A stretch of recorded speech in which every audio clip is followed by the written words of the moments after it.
दोस्तों आप सभी का स्वागत है नेक्स्ट ऑफ लर्नर में। तो आज हम देखेंगे क्लास 12th फिजिक्स के चैप्टर 1 और चैप्टर 2 के वेरी इंपॉर्टेंट क्वेश्चन। चलिए शुरुआत करते हैं। अपना इंपॉर्टेंट क्वेश्चन क्या है? सबसे पहले आवेश किसे कहते हैं? आवेश का मात्रक व विमीय सूत्र लिखिए। आवेश से क्वेश्चन पूछते ही है ऑब्जेक्टिव में। एक पूछ देता है एक इलेक्ट्रॉन पर आवेश कितना होता है, यानी आवेश में बोल दिया तो आवेश से क्वेश्चन आने ही आना है। इसलिए आवेश से जितने रिलेटेड क्वेश्चन हैं सभी को आप कंप्लीट कर लेना। इसके बाद आवेश का क्वांटमीकरण को परिभाषित कीजिए। ये तो इम्पोर्टेंट है, वेरी इंपॉर्टेंट। इसके बाद देखें कूलाम का नियम लिखिए। ये 2 नंबर में आता है।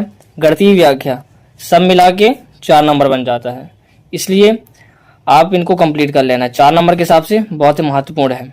एकांक आवेश की परिभाषा लिखिए। एकांक आवेश 2 नंबर का पूछा जाता है, ऑब्जेक्टिव में भी इसको फेंक देता है, इसलिए आप इसको कंप्लीट ही कर लेना, ठीक है। फिर 5वां नंबर अपन देखें, विद्युत क्षेत्र की तीव्रता किसे कहते हैं? मात्रक, विमीय सूत्र, इनको कर लेना कंप्लीट। इसके बाद देखें विद्युत क्षेत्र रेखाएं किसे कहते हैं? विद्युत क्षेत्र रेखाओं की गुण लिखिए। इनमें से भी क्वेश्चन पूछा जाता है। विद्युत क्षेत्र रेखा 3 नंबर का क्वेश्चन पूछा जाता है, 2022 में पूछा था, इसलिए आप इसको कंप्लीट ही कर लेना। क्योंकि जितने भी बता रहा हूं मैं 2022, 23, 24 जितने हैं, 25, 26 सभी में पूछा गया है, इसलिए आप इसको बिल्कुल मिस मत करना, लास्ट तक देखना, ठीक है। इसके बाद वैद्युत द्विध्रुव किसे कहते हैं? वैद्युत द्विध्रुव आघूर्ण की परिभाषा, मात्रक, विमीय सूत्र, ठीक है। सभी का विमीय सूत्र देख लेना, क्योंकि विमीय सूत्र से एक नई क्वेश्चन पूछते ही है ऑब्जेक्टिव में, और मात्रक भी पूछता है।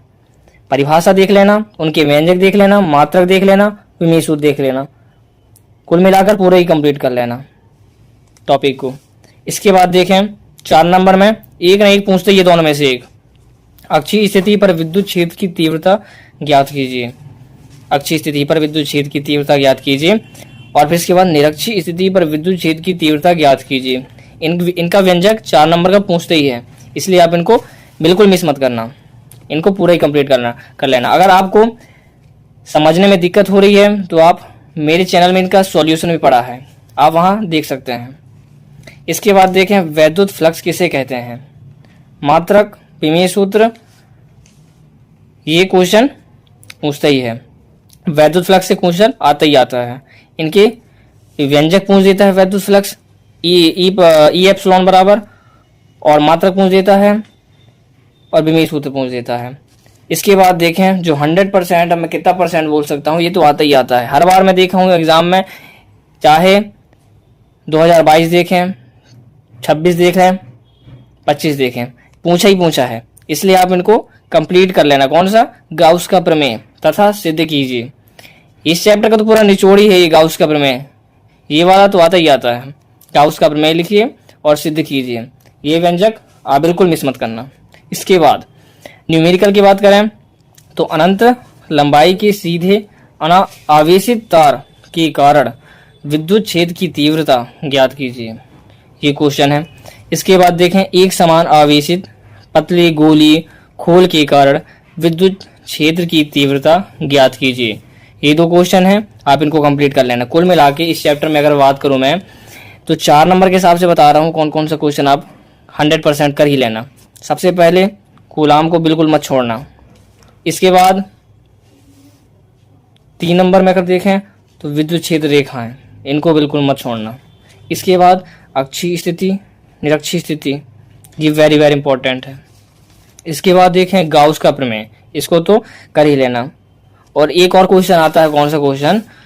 एक और क्वेश्चन मैं इसमें मेंशन नहीं किया, कूलाम के व्युत्क्रम वर्ग का नियम, ये क्वेश्चन पूछा जाता है। इसलिए सबसे पहले एक हो गया कूलाम का नियम, गणितीय व्याख्या, और कूलाम के व्युत्क्रम वर्ग का नियम, उसको भी कंप्लीट कर लेना। 2 क्वेश्चन हो गए। तीसरा बात करें अपन अक्षीय स्थिति और निरक्षीय स्थिति, 4 क्वेश्चन हो गए, और एक गाउस का प्रमेय, 5 क्वेश्चन इस चैप्टर से आप 4 नंबर के हिसाब से कंप्लीट कर लेना है। और अगर 3 नंबर के पूछा जाए तो 3 नंबर में क्या है? विद्युत क्षेत्र रेखाएं, ज्यादा नहीं है, 3 गुण याद कर लेना। विभव किसे कहते हैं?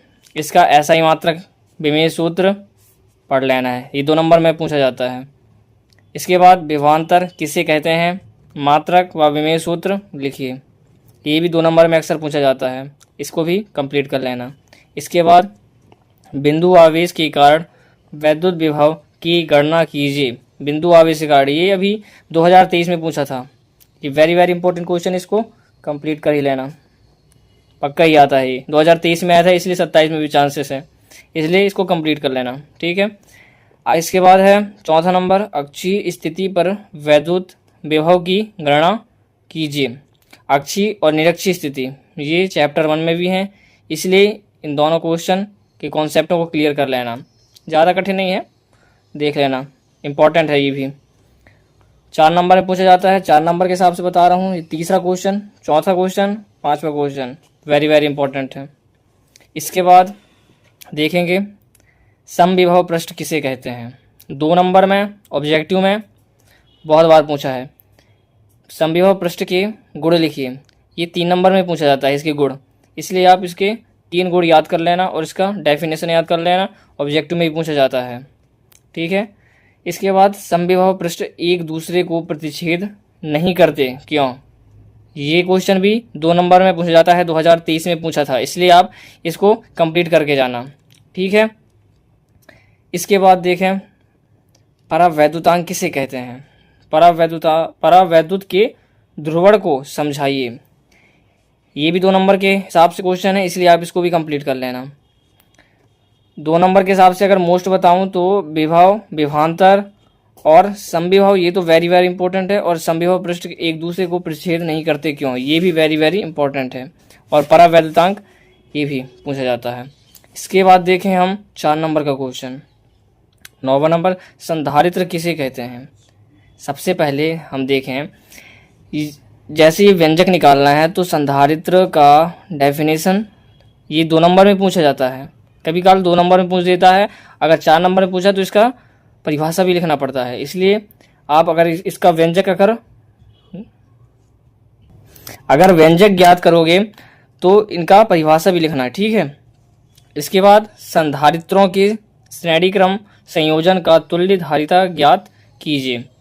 श्रेणी क्रम संयोजन और समांतर क्रम संयोजन ये भी 4 नंबर में पूछा जाता है, लेकिन इंपॉर्टेंट क्वेश्चन की बात करें तो ये समांतर प्लेट संधारित्र का व्यंजक बहुत बार पूछा है, इसलिए आप इसको 100% कंप्लीट कर लेना। इसके बाद देखें, ये तो हो गया समांतर क्रम संयोजन। इसके बाद देखें संधारित्र में संचित ऊर्जा का सूत्र निकालिए। ये ऑब्जेक्टिव में पूछा जाता है और 4 नंबर में पूछा जाता है, इसलिए आप इसको पूरा कंप्लीट कर लेना। अगर एक्स्ट्रा क्वेश्चन की बात करें इस चैप्टर से तो धारिता किसे कहते हैं। ये धारिता का क्या, इसका बेमेय सूत्र भी देख लेना, इसका फॉर्मूला भी देख लेना, इसका व्यंजक भी देख लेना। फिर इसके बाद देखें संधारित्र का सिद्धांत, यानी संधारित्र वालों से एक क्वेश्चन आने ही आना है। फिर इसके बाद देखें 2 नंबर में बहुत बार पूछा गया है, इसलिए 1 वोल्ट की परिभाषा इसको कंप्लीट कर लेना। तो 1 वोल्ट की परिभाषा पूछा जाता है। अगर मैं इनमें से निचोड़ की बात करूं इस चैप्टर से ऑल एमपी क्वेश्चन का, 4 नंबर का सबसे पहले बता देता हूं, ये तीसरा। इसके बाद अक्षीय स्थिति और निरक्षीय स्थिति 3 क्वेश्चन हो गए। इसके बाद देखें हम समविभव पृष्ठ 2 नंबर में पूछे जाएंगे। हाँ, ये संधारित्र प्लेट का सिद्धांत, ठीक है, समांतर प्लेट संधारित्र का व्यंजक ज्ञात कीजिए, ये क्वेश्चन। इसके बाद ये कभी काल पूछा जाता है, लेकिन इसको भी कर लेना। 1 2 यानी कुल मिला के हो गए 1 2 3 और 4 5 6 क्वेश्चन है इसमें से, जिनमें से 4 नंबर के आने के बहुत चांस हैं, आता ही आता है इसमें से 4 नंबर का क्वेश्चन, इसलिए आप कंप्लीट कर लेना। और 2 नंबर की बात करें तो इनमें से ही ऑब्जेक्टिव बनता है, इसके बाहर से नहीं बनता, इसलिए आप इन डेफिनेशन को भी पढ़ लेना, मात्रक याद कर लेना, विमेय सूत्र याद कर लेना। इसके बाद 4 नंबर का क्वेश्चन देख लेना, समविभव पृष्ठ एक दूसरे को प्रतिच्छेद नहीं करते, क्यों? ये वाला क्वेश्चन बार बार रिपीट होता है, इसलिए आप इनको बिल्कुल मत छोड़ना। जितने मैं क्वेश्चन बताया हूँ इनमें से आना ही आना है लगभग 5-6 नंबर के, इसलिए आप इसको बिल्कुल मिस मत करना।